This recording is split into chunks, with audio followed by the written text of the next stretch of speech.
अस्सलाम वालेकुम बच्चों, आज हम आपको सुनाएंगे हजरत इमाम हुसैन और वाक़े करबला की सबक आमूज कहानी। आइए जानते हैं कि 10 मुहर्रम 61 हिजरी को करबला में क्या हुआ था और हमें इससे क्या सबक मिलता है। 7 मुहर्रम को यजीद के लश्कर ने दरियाए फुरात का पानी बंद कर दिया। करबला के खीमों में प्यास की सख्त आजमाइश शुरू हो गई। खीमों में पानी का एक कतरा भी बाकी ना रहा। हर तरफ सब्र, दुआ और अल्लाह ताला से उम्मीद का मंजर था।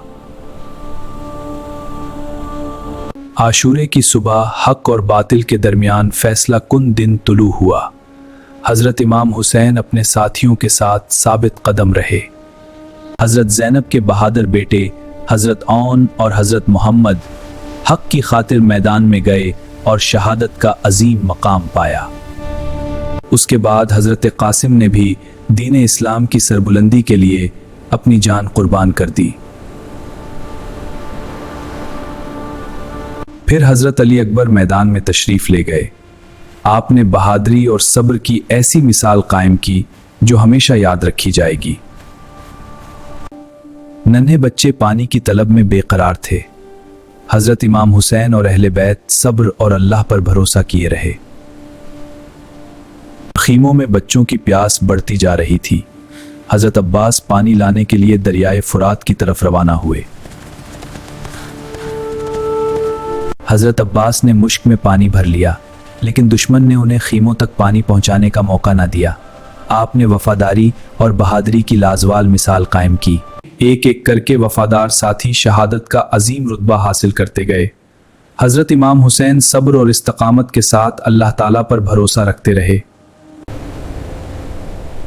हल मिन नासिरिन यंसुरुनी, ये हक की हिमायत और इंसाफ की आवाज़ थी।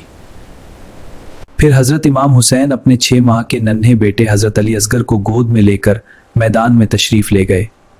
आपने इस मासूम बच्चे के लिए पानी की दरख्वास्त की। रिवायात के मुताबिक दुश्मन के लश्कर में मौजूद हरमला ने तीर चलाया, जिससे हजरत अली असगर शहीद हो गए। ये करबला के सबसे दर्दनाक वाक़यात में से एक था। इस अजीम सदमे के बावजूद हजरत इमाम हुसैन ने सब्र का दामन न छोड़ा। आप हर हाल में अल्लाह ताला की रज़ा पर राज़ी रहे।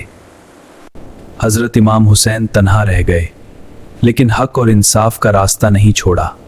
आपने जुल्म के सामने सर नहीं झुकाया। दुश्मन की तरफ से तीरों की बारिश होती रही, मगर हजरत इमाम हुसैन ने हक का साथ नहीं छोड़ा और दुश्मन के आगे सर नहीं झुकाया। आखिरकार असर के वक्त हजरत इमाम हुसैन अल्लाह ताला की राह में शहीद हो गए। 1400 साल से ज्यादा गुजर चुके हैं, मगर हजरत इमाम हुसैन और उनके वफादार साथियों की अजीम कुर्बानी आज भी पूरी दुनिया में याद की जाती है। आज भी मुहर्रम में हजरत इमाम हुसैन की याद में मजालिस और जुलूस मुनक्किद किए जाते हैं। या हुसैन की सदाएं बुलंद की जाती हैं। प्यारे बच्चों, हजरत इमाम हुसैन और अहले बैत की कुर्बानी हमें सच बोलने, जुल्म से बचने और हमेशा हक का साथ देने का दर्स देती है। बच्चों, ये करबला की कहानी हमने आपके लिए बनाई ताकि आप जान सकें कि करबला में क्या हुआ था। अगर आपको हमारी वीडियो पसंद आई हो तो हमारे चैनल को सब्सक्राइब करें। अल्लाह हाफिज।